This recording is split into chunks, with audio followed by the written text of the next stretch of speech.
The courtroom was silent until the gavel came down like thunder. That single sound weighed years of silence, betrayal, broken vows, and secrets. In that instant, the Sister Wives clan, long billed as unbreakable, united, and in love, teetered on the brink of collapse. The air was thick. There were reporters sitting in the back rows. Cameras flashed. Onlookers leaned forward, willing history to be made. This wasn't reality TV drama. This was real life, raw and open. At the center of everything was Kody Brown. His once striding posture appeared shaken, although he attempted to hold his head high. His jaw clenched as murmurs circulated in the room. His wives, Christine, Janelle, Mary, and Robin, no longer occupied the same table as a family. They were separated, sitting in different sections, their faces etched with hurt, resolve, and years of bitterness. Each aspect of the courtroom was filled with tension that hung almost in the air. The wooden benches groaned with impatient movements. The bench of the judge was like a figure of authority, ready to impart truth where there had been too much living in lies. Christine sat to the left of the courtroom, her gaze forward. She wasn't merely a ready-to-testify woman. She was a woman prepared to reclaim her voice after years of silence. Her hand clutched a set of papers tightly, knuckles white, as if she would lose them if she relaxed too much. Seated across from her was Kody, his attorney speaking quietly into his ear, but his eyes never wavering from Christine. There was anger burning in them, but so too was there something else, fear. For the first time, Kody understood that perhaps he couldn't dictate the terms. The crowd rustled in their seats as the gavel came down once more. "Order in the court," the judge ordered. And with this, the stage was set. Christine stood up slowly. The scrape of her chair across the floor rang out in the courtroom, slicing the silence like a knife. She moved forward, her footsteps firm but heavy with years of suppressed burden. The papers clutched in her hand were not mere documents. They were proof of negligence, betrayal, and an affair that had long been a source of pain. Kody's fists were clenched. He muttered bitterly to his attorney, but the judge held up a hand to stop him. This was Christine's time. When she spoke, finally, her tone was steady, but loud enough to fill every space in the room. "For years, I remained silent. For years, I remained silent. For years, I thought that if I kept the peace, this family would survive. But silence was my prison. And today, I will no longer remain silent." The courtroom was filled with whispers. Some onlookers craned forward. Journalists took down notes more quickly. This wasn't only a testimony, it was making history. Kody's face grew red with anger. His lips formed words, but the judge's gavel cut him off. He shook his head, scowling at Christine as if her words were knives. But Christine didn't glance at him. She gazed straight ahead, speaking to the court, speaking to the world, and maybe speaking to all women who had ever felt transparent in a marriage. The judge nodded for her to proceed. Christine inhaling, her eyes watering, but her voice unbroken. "I entered this family with a belief in love, faith, and oneness. But as the years went by, I watched myself fade away. My needs didn't count. My voice didn't count. I was reduced to a shadow in my own house. The courtroom became so still, you could hear the soft tick of the clock on the wall. Even Robin, usually standing beside Kody, had tears streaming down her face. It was a moment no one would ever forget. These papers contain years of receipts, messages, and broken promises. They reveal the imbalance, the favoritism, the neglect. They are evidence that what I went through wasn't in my mind, it was reality. Gaspings filled the air. The judge leaned forward in interest. Pens of reporters scribbled wildly against their pads. Kody's lawyer attempted to object, but the judge cut him off. Christine was permitted to continue. She placed the papers on the table in front of the judge and stepped back. Her hands shook a little, but her eyes blazed with determination. "I'm not here to ruin. I'm here to uncover. Because for too long, the truth has been hidden behind cameras and smiles. But the truth is this: love without respect is no love at all. And I will not live in a lie another day." And the courtroom fell silent. Some nodded, obviously in agreement with Christine. Others sat motionless, not knowing how to react to the moment. The television drama that had captivated millions had now spilled over into life, and it was more volatile than any television show could ever hope to be. Janelle, in the back, crossed her arms tightly, her face inscrutable. Mary stared at her hands, not meeting the eye of anyone. Robin quietly cried, her tears running down her cheeks. For the people out there watching, it wasn't entertainment any longer. This was about heartache, truth, and survival. The judge brought the room to order again with one swift ring of the gavel. His deep voice commanded attention. This court will not be a place of confusion. Each voice will be heard, but there must be order. Christine nodded respectfully and went back to her seat. Her testimony wasn't complete, but she'd already rattled the very core of the courtroom. The papers lay on the judge's desk, ready to be scrutinized, ready to tell truths that words could never convey. Kody remained motionless, his countenance now pale, the flame in his eyes losing some of its vigor. For the first time, maybe, he had come to understand that the battle was no longer his to fight. The reality had walked out of the shadows, and there was no going back. The gavel came down for the third time. The judge declared, "The testimonies of the other wives will now be heard by this court." The audience buzzed with expectation. They all knew that if Christine's testimony had rocked the courtroom, what would Janelle, Mary, or even Robin disclose? Kody remained rigid, his gaze straight ahead, but his expression betrayed him: fear, rage, and desperation. And so ended the first session, with the world holding its breath waiting for the next move. When Christine Brown stood up, the air in the courtroom shifted. It wasn't just another wife taking her turn to speak. It was a woman reclaiming her voice after decades of silence. Everyone in that room, the judge, the lawyers, the reporters, and even her fellow wives, knew they were about to witness something unforgettable. Christine had always been the bright one, the one who smiled in pain, who held the family traditions, who prepared the food, who kept the faith aflame when cracks started appearing. But today, there was no smile. There was only resolve. She strolled slowly to the front, papers in hand, a calm but fierce look on her face. Kody Brown attempted to avoid looking, but his gaze returned to her again and again. He knew the drill. Christine took a breath. Her voice quavered a little at first, but it became firmer with each sentence. For years, I thought that silence was strength. I thought if I kept quiet, if I bore the burden of this family, perhaps things would improve. But silence does not heal, it chokes, and I will no longer be choked. Silence descended upon the courtroom. Even the individuals fidgeting in their seats became still. Her words sliced through the air like a knife. She gazed straight at Kody. Her tone was gentle, but her message heavy with reality. I implored for time. I implored for attention. I implored for love. And time again, I waited. She blinked back tears but remained unflinching. You vowed us equality, but what you did was make favorites. You gave your heart to where you wanted and left the rest of us to hunger for affection. Whispers ran through the courtroom. The air was charged with tension. Kody fidgeted, his hands clenching the table, his color rising. His attorney leaned forward, speaking in his ear, but Kody shook his head, too furious to hear. The judge eyed him with a warning. This was Christine's turn, and nothing, not even Kody's fury, would steal it from her. Christine went on, her words pouring out like a dam finally bursting after years of stress. She talked of holidays spent with Kody missing, of birthdays overlooked, of evenings she wept herself to sleep while he was out, laughing, smiling, lavishing attention that she had pleaded for. I kept reminding myself it was my fault, that if I worked harder, cooked better, smiled wider, perhaps you would love me too. But the truth is, I was never really loved. Her voice shattered, but she stood tall. And yet, I lingered. I lingered because I longed for my children to have a family. I lingered because I believed loyalty was sufficient. But loyalty without love is merely prison. The words struck the courtroom like a clap of thunder. Some gasped in shock.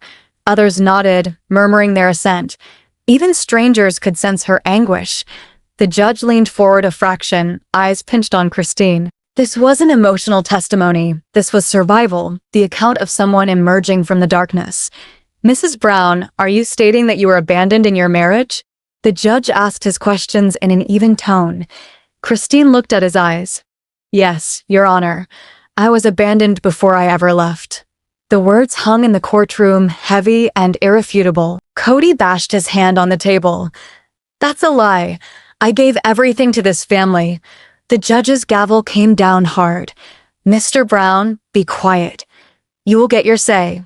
The courtroom stood still. Kody's tantrum had exposed what everyone suspected, his need to maintain control of the narrative. But the more he struggled, the more entrenched Christine became. She did not blink. Rather, she locked eyes with him and whispered, "No, Kody, you gave everything to one person. The rest of us got leftovers." Gasps spread throughout the room. Robin hid her face in her hands. Mary looked down. Janelle's jaw clenched, as if she wished to rise up and affirm Christine's every statement. Christine held the papers in her hands. These are not words. These are receipts, messages, and evidence. They illustrate the imbalance, the favoritism, the neglect that I endured. For years, I remained quiet because I believed being peaceful was more important than telling the truth. But silence has cost me dearly. She passed the papers to the judge, who handed them over to the clerk. Shuffling papers filled the quiet. Every page felt like a nail in the coffin of the carefully constructed image of Kody. Her hands shook now, but she raised her chin high. Tears ran down her face, but she did not attempt to conceal them. I am not here to ruin a man. I am not here to embarrass anyone. I am here to speak the truth, because for far too long, this family has been living a lie constructed for cameras, a lie constructed for manipulation, but love without respect is no love. Her words were laced with both pain and strength. The crowd was in shocked silence, listening to every word. This was not merely Christine's testimony. It was her freedom. The courtroom was filled with people who whispered passionately now. Some journalists wiped away tears as they typed out stories. It was not usually they wrote a story in which the emotion was so raw, so authentic. One woman in the rear whispered to her friend, "She's speaking for us all who've ever felt invisible." Another nodded, eyes pink. "She's braver than a lot of people I know." Even some who had once questioned Christine couldn't deny her courage anymore. Kody opened his mouth to answer again, but this time he caught himself. He sat back in his chair, his jaw clenched, his breathing harsh. His face told it all: frustration, humiliation, fear. For once, Kody Brown, the man with something to say, always the last word, was at a loss for words. Christine took a final deep breath. She gazed at the judge, then out at the crowd, and finally at Kody. This isn't revenge. This is healing, and healing only starts when truth is told. Today, I choose truth instead of silence. I choose freedom instead of fear. And above all, I choose myself. Her voice cracked, but her words were greater than any scream could ever be. The courtroom held its breath for an eternity. No one stirred. No one inhaled. And then the judge said, "Thank you, Mrs. Brown. You may take your seat." Christine made her way back slowly, her shoulders weighed down but her heart lighter than it had been in years. She had told the truth, and nothing, not even Kody's wrath, could steal that away. As she took her seat, every eye was on Janelle. She was up next. And if Christine's words had rocked the courtroom, everyone was waiting to see what tempest Janelle would bring. The gavel came down again. This court will hear from Janelle Brown next. The crowd leaned in, ready for the next burst of truth. When Janelle Brown stood up from her seat, the whole courtroom held its breath. Whereas Christine's passionate, emotional testimony had been hot, Janelle's was uncharacteristically restrained, measured, yet no less intense. She didn't come to cry. She didn't come to plead. She came to drop the facts like pieces of stone that could not be denied. Kody fidgeted uncomfortably as Janelle made her way towards the stand. He was aware that Christine's testimony had delivered a severe blow, but Janelle was the one he dreaded the most. Why? Because she wasn't emotional. She was logical. She had receipts, timelines, and memories stacked up like soldiers prepared for war. Janelle takes the stand. Janelle sat down, her expression calm but serious. She adjusted her glasses, folded her hands, and when she spoke, her voice was firm. Your Honor, I've spent nearly 30 years in this marriage, and in those 30 years, I've learned something very clear. Love without fairness is just control. A subdued murmur swept through the crowd. Her words were heavy with a truth too many individuals had experienced but never uttered. She shifted her weight, her eyes fastened firmly on Kody. Her voice was unshaken, though her eyes blazed. Kody has always liked to refer to himself as a man of equity, a husband who treats all his wives the same. But if equity was ever present in our home, we would not be standing here today. She started to tell her story. Contrary to Christine, who spoke from the heart, Janelle's testimony was more like deconstructing a case file. I was the pragmatic one, she explained. I worked, I budgeted, I created stability where there was none. While Kody pursued dreams, I dealt with reality. And I didn't mind. I had faith in our family. I had faith in the ideal of plural marriage. But along the way, that ideal became about favoritism. It became about ignoring some of them. And it became about a hierarchy that dismantled us. She fell silent and allowed her words to sink in. Flashbacks of financial sacrifice. Janelle vividly described sacrifices that no one had witnessed. Whereas some of the wives received the dates, the attention, the romance, I received the bills. I received the burden of making every dollar count in order that our children would have what they needed. I lay awake at night, reconciling figures, fearing that we might not be able to keep a roof over our heads. And Kody, he didn't want to discuss budgets. And Kody, he didn't want to discuss control. She took folders out of her purse and set them on the stand. Receipts, bank statements, proof. This isn't my opinion. These are facts. This is where the money went. And this is who benefited most. The clerk gathered up the folders and handed them to the judge.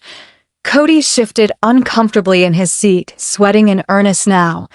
The judge tilted forward. Mrs. Brown, are you implying that there was financial favoritism extended to one wife at the expense of others? Janelle didn't flinch. Yes, Your Honor.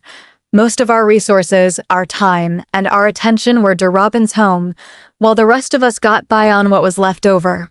The courtroom was filled with gasps and whispers. Robin hid her face in her hands, sobbing. Kody's jaw was clenched so tightly it seemed like it would crack. Janelle's bold confrontation. Kody, I don't hate you. I don't even resent you for loving her. But what I do resent is the deception. The deception that we were all equal. That we all meant the same thing to you. Because when it came down to it, you always picked her. And the rest of us, we became ghosts in our own lives. The crowd gasped at the frankness. Janelle wasn't pulling punches. Contrary to Christine's shaking voice and tearful sobs, Janelle's presentation was serene, making it even more crushing. Do you have any idea, Kody, how it feels to have children who begin to pay attention? To be asked by your daughter why their dad never comes to their game but somehow makes it to Robin's kids' games?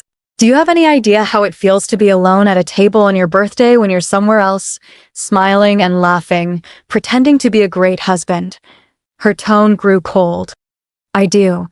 I lived it, and I refuse to pretend any longer. The atmosphere in the courtroom at this moment was palpable. Some of the people in the gallery were nodding, others were crying. It didn't matter whether they were pro-plural marriage or not, what they were for was fairness. And the lack of fairness in Janelle's tale was irrefutable. Even the judge appeared visibly moved, his pen hesitating mid-note. Lastly, Kody cracked. This is insane. All of you knew what you were getting yourselves into. You knew this wasn't an easy life. You knew, but Janelle interrupted him, her tone more acidic than his. We didn't know we were getting ourselves into neglect. We didn't know we were getting ourselves into lies. We signed up for a family, and instead of that, you created a throne. The courtroom dissolved into whispers once more. The judge slammed down the gavel. Order in the court. But it was too late. Janelle's words had hit home. Her serenity faltered for a moment, showing the profound hurt she had borne. Do you understand why I lasted as long as I did, Kody? Because I had faith in us. I had faith in the children. I had faith in the children. I had faith in the hope that perhaps, just perhaps, we could make the world wrong for believing what it believed about us. But it wasn't the world that was the issue. You were. Your decisions, your favoritism, your unwillingness to listen, that's what dismantled us. Tears finally escaped from her eyes, although she didn't wipe them. She wanted the world to notice. I am not weak. I am not invisible. And today, I refuse to let you erase me any longer. The judge leaned back in his seat, obviously digesting everything. He spoke with care. Mrs. Brown, your testimony is compelling. What do you hope to accomplish here today? I need the truth to be documented. I need the court to witness that what transpired in this household wasn't equality. It was control masquerading as love, and I need to leave here feeling that I didn't remain silent when it counted most. As Janelle walked back to her seat, the courtroom erupted in emotion. Christine reached out and grasped her hand, holding it tight. Both women knew they had uttered what had been left unspoken for years. But now, everyone's attention shifted to the front. The woman Kody had been with the longest. The woman who had suffered betrayal, distance, and heartbreak more than any of the others. Would Mary stand up for Kody, or would she finally tell her truth? The judge's gavel came down. The court will now hear from Mary Brown. The room was quiet, and for the first time that day, Kody's confidence began to crack. When Mary Brown stood up from the chair, the room fell silent, not because they anticipated fire, not because they anticipated anger, but because silence carries its own gravity. Mary had been with Kody since the beginning. She was his first wife, the one who established the foundation before others became a part of the family. For so many years, she was the one smiling, nodding, and holding things together when cracks started to show. But now, for the very first time, she was not the quiet one. She moved slowly, her hands shaking just a little, but her expression peaceful. She sat down, looked up at the judge, then at Kody. The room stopped breathing for a second. I never thought I'd end up here, she started, her voice a soft whisper. For so long, I believed my job was to suffer, to accept, to sacrifice. But silence doesn't heal. It makes the wounds deeper. The start of their marriage, Mary began from the start, her voice weighed down by years. I was present when this journey started. I was young, optimistic, and severely in love with Kody. I trusted him. I trusted us. And when he told me that he wanted to have a large family, I agreed. Not because I didn't want him for me, but because I trusted the concept of sharing love. I thought if anyone was going to make it happen, it would be us. She smiled thinly, a bitter smile. I was wrong. Mary went on, her tone firm but laced with quiet pain. Originally, it seemed like we were a team. I was his partner, his confidant, the one who upheld his ideals even when no one else would. But then, as the years passed, as more wives joined the household, I began to sense something change. I became invisible. Do you have any idea, Kody, what it's like to be the first, and then to feel like the last? To be relegated, to be treated as an obligation and not as a wife? Kody shifted uncomfortably, but Mary continued. The betrayal of emotional distance, she spoke low, but each word cut deep. I didn't abandon you or fighting. I didn't abandon when the world criticized us. I stayed. I stayed when it was difficult, when the glare was heavy, when the rumors would not silence, and all I demanded in return was to be seen, to be loved, to be desired. Instead, you built walls. You turned your face away from me, and when I came reaching for you, when I begged together again, you offered me silence. Do you know what silence does to a person, Kody? It kills them slowly. It makes them wonder if they are worth anything, who they are, where they belong. Yes, Mary confessed, her voice shaking now. I was wrong. I got caught up in an internet romance that was a fraud. But do you realize why it did happen? Because I was in desperation, desperate to be needed, desperate to feel like somebody really cared if I was present or not. She addressed the judge. I don't make excuses for my error. But I need this court to know I wasn't looking for another man. I was looking for the Kody that once loved me. Gasps swept across the room. Robin gazed at the floor. Christine and Janelle's eyes welled with tears. Mary's voice was more firm now, though her tears streamed down. For years, I was labeled the jealous wife. The bitter one. The one who couldn't cope with polygamy. But the truth, I wasn't jealous of sharing. I was broken because I wasn't loved at all. Kody, do you recall our anniversaries? Do you recall birthdays? Do you recall when I sat alone while you partied with others? Do you recall the innumerable nights I waited for you to come through the door, and you never returned? She moved forward. Because I do. I recall every single one. The judge moved forward, his face sympathetic. Mrs. Brown, what is it you want this court to acknowledge? I want everyone to know that love doesn't live where there isn't presence. That abandonment is betrayal. That silence, Your Honor, silence kills more than anger ever will. The courtroom became utterly silent. Kody's cold response finally, Kody did speak, and his voice was one of defensiveness. Mary, you checked out way before I did. You lost hope on us. But Mary shook her head, cutting him off with unexpected strength. No, Kody. I pleaded for us. I pleaded for your attention. You told me you weren't interested. You told me the spark was gone. Do you have any idea what it's like to hear your husband say that? To look at you and tell you, he doesn't love you anymore. Her voice broke. The room gasped. Because I do. I lived it. I live with it every day. She quivered with her hands as she finally succumbed. But even in her crying, she was strong. I remained longer than I ought to have. Not because I was frail, but because I hoped. I hoped one day you would turn and see me again. I hoped the man I wedded would return, but he did not. And I understood the only one who could rescue me was me. She wiped her face, but did not conceal her tears. I may have been your first wife, Kody, but I refuse to be your forgotten one. By this time, most people in the gallery were sobbing quietly. Even Christine and Janelle were visibly shaken, their hands tightly clasped. Robin sat transfixed, guilt written on her face. The judge himself was visibly shaken, his pen not moving. Mary stood and looked up, her voice now firm again. This is my truth, Your Honor. I am not here to burn anyone down. I am not here to burn anyone down. I am here to reclaim my voice. I want it on record that I loved deeply, that I suffered in silence, and that I finally chose myself. That's all. She gave a final glance Kody's way. You didn't lose me due to another man, or because I couldn't cope with plural marriage. You lost me because you stopped making that choice. And now, I choose me. The courtroom remained in stunned silence as Mary returned to her seat. The heavy weight of her testimony hung over the room like smoke clings after a fire. Kody appeared shaken for the first time, really shaken. His facade of control had broken. The judge rapped the gavel lightly. Thank you, Mrs. Brown. The court will hear next from Robin Brown. All heads turned. The wife Kody had fought for time and time again. The wife Kody had fought for time and time again.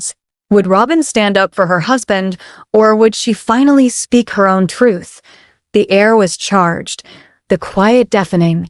Robin slowly rose, prepared to step into the witness stand, and so the courtroom prepared for the tempest. When Robin Brown rose from her seat, the courtroom fell silent, not out of respect, but out of raw expectation. For years, she'd been regarded as the center of everything, the favored wife, the source of disunity, the object of Kody's affection. But today, she wasn't coddled beneath his arm. Today, she stood alone. Her hands trembled as she walked to the witness stand.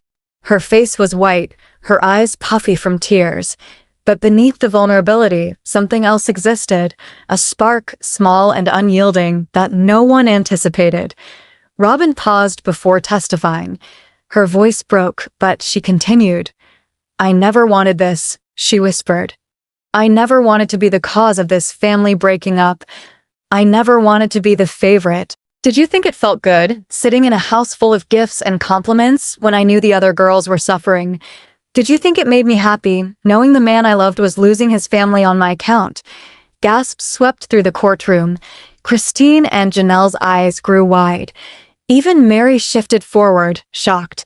For the first time, Robin wasn't cowering behind denial. She looked at Christine, Janelle, and Mary. I know that you despise me. I know that you blame me. And perhaps you're right. Perhaps I should have fought more for all of you. Perhaps I should have pushed Kody to see what he was doing. But I didn't. Because the truth is, I was scared. Scared of being the one who's left behind. I didn't steal him. I didn't intend to. But when you're drowning and someone tosses you a lifeline, you hold on. Kody was my lifeline, and I grasped it, even if it meant you had to drown. The wives glared, their faces split between anger and sympathy. Robin turns to the judge. She took a deep breath, facing the judge again. Your Honor, the truth is messy. All of us here have told our truth. Christine's sadness, Janelle's reasoning, Mary's heartache, it's all real. But mine is too. Do you know what it's like to love you in a way that makes you a villain? To hear you tell me that you're the cause of an entire family's destruction? To wake up every single day wondering if perhaps they're correct? Yes, Kody gave me more attention. Yes, he chose me again and again. But I didn't ask for that. I begged him to balance his time. I begged him not to make me the center. He told me it was the only way he could keep his sanity. The shocking admission, then Robin said the words no one expected. And the truth is, sometimes I hated him for it. Kody's head jerked up, his eyes bulging in shock. Sometimes I resented the way he gazed at me and ignored the rest of you. I resented the way he made me the emblem of everything that was bad about this family, because when he was selecting me, I was losing all of you. And I didn't want that. The wives stood there, shocked. For the first time, Robin wasn't justifying herself. She was admitting. She confronted Kody now, her tears burning into flames. Kody, you told me you wanted a large family. You told me you wanted us all to be equal. But you lied. You didn't want equality. You wanted control. You didn't want love. You wanted loyalty. And when you didn't receive it from them, you punished them. You used me as your excuse. That's not true.